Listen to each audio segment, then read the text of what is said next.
किसी शहर के रेलवे स्टेशन पर एक भिखारी रहता था। वो वहां आने जाने वाली रेलगाड़ियों में बैठे यात्रियों से भीख मांगकर अपना पेट भरता था।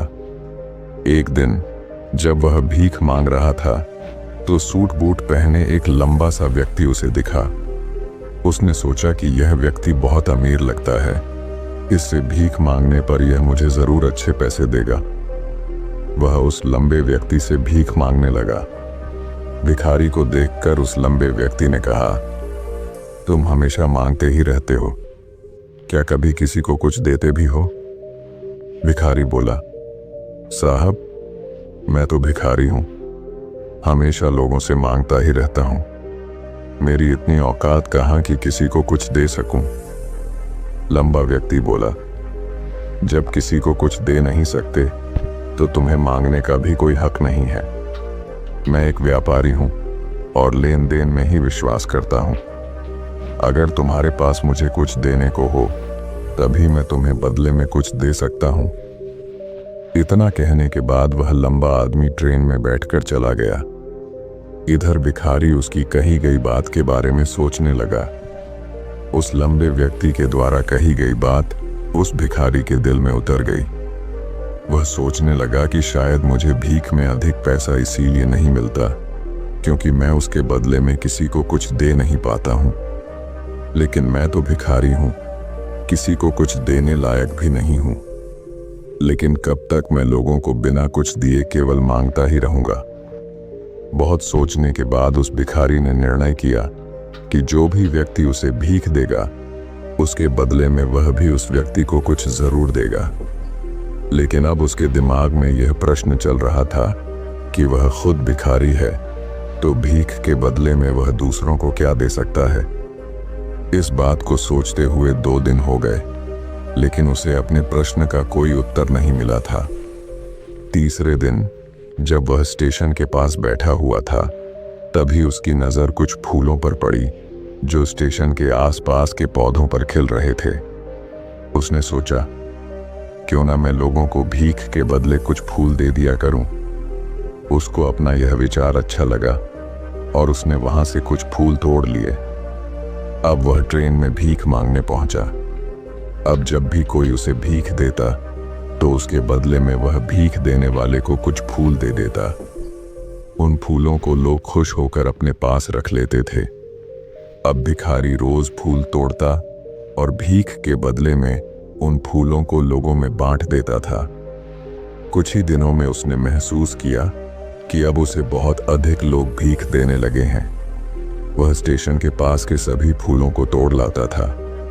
जब तक उसके पास फूल रहते थे तब तक उसे बहुत से लोग भीख देते थे, लेकिन जब फूल बांटते बांटते खत्म हो जाते तो उसे भीख भी नहीं मिलती थी। अब रोज ऐसा ही चलता रहा। एक दिन जब वह भीख मांग रहा था तो उसने देखा कि वही लंबा व्यक्ति ट्रेन में बैठा है जिसकी वजह से उसे भीख के बदले फूल देने की प्रेरणा मिली थी।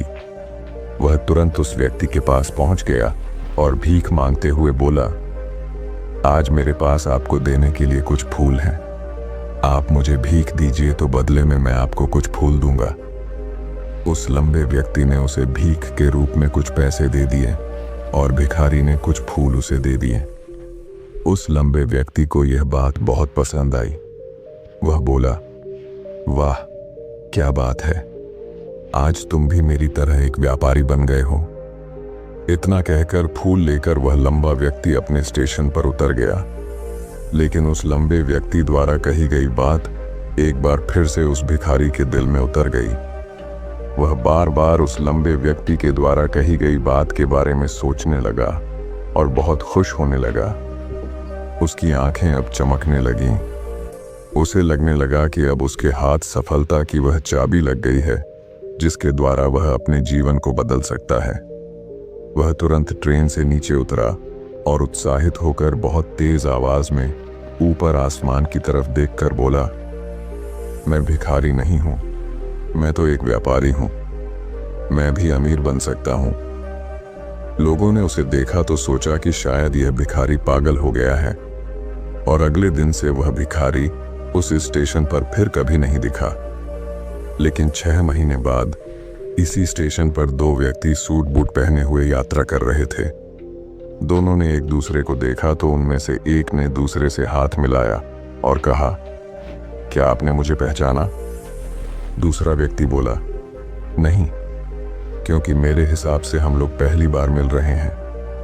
पहला व्यक्ति बोला, नहीं, आप याद कीजिए, हम पहली बार नहीं बल्कि तीसरी बार मिल रहे हैं। दूसरा व्यक्ति बोला, मुझे याद नहीं, वैसे हम पहले 2 बार कब मिले थे? अब पहला व्यक्ति मुस्कुराया और बोला, हम पहले भी 2 बार इसी ट्रेन में मिले थे। मैं वही भिखारी हूं जिसको आपने पहली मुलाकात में बताया कि मुझे जीवन में क्या करना चाहिए, और दूसरी मुलाकात में बताया कि मैं वास्तव में कौन हूं। दूसरा व्यक्ति मुस्कुराया और अचंभित होते हुए बोला, ओ, याद आया, तुम वही भिखारी हो जिसे मैंने एक बार भीख देने से मना कर दिया था और दूसरी बार मैंने तुमसे कुछ फूल खरीदे थे।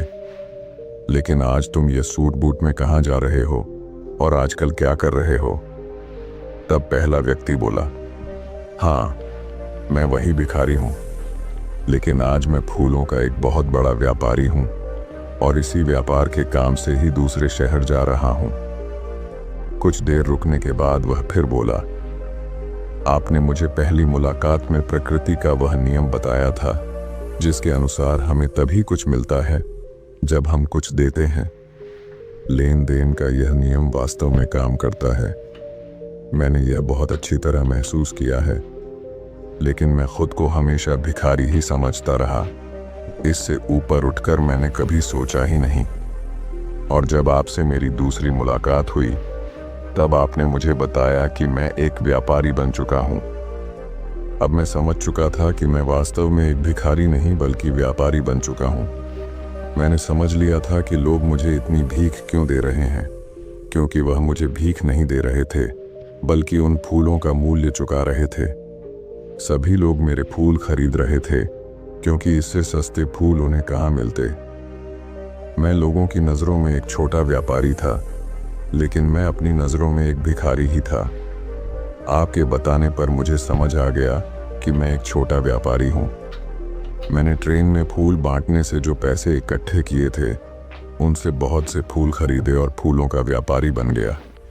यहाँ के लोगों को फूल बहुत पसंद है और उनकी इसी पसंद ने मुझे आज फूलों का एक बहुत बड़ा व्यापारी बना दिया। दोनों व्यापारी अब खुश थे और स्टेशन आने पर साथ उतरे और अपने अपने व्यापार की बात करते हुए आगे बढ़ गए। दोस्तों, इस कहानी से हमें बहुत कुछ सीखने को मिलता है। कहानी में लंबा व्यापारी गिव एंड टेक के नियम को बहुत अच्छी तरह जानता था। दुनिया के सभी बड़े व्यापारी इसी जीवन के नियम का उपयोग करके सफल हुए हैं। इस फॉर्मूले को उसने भिखारी को भी बताया।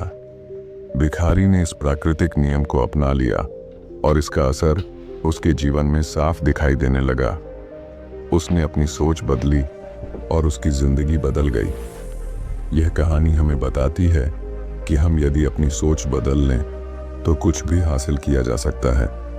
यदि हम खुद को छोटा समझते रहेंगे तो हम हमेशा छोटे ही बने रहेंगे। बड़ा बनने के लिए हमें अपनी सोच को बदलना होगा और खुद के बारे में बड़ा सोचना होगा। कहानी का सार यह है कि सफलता आपकी सोच में छुपी होती है। खुद का आत्मसम्मान जगाइए, अपनी सोच को बड़ा बनाइए और देखिए कैसे आप सफलता के शिखर पर पहुंच जाते हैं।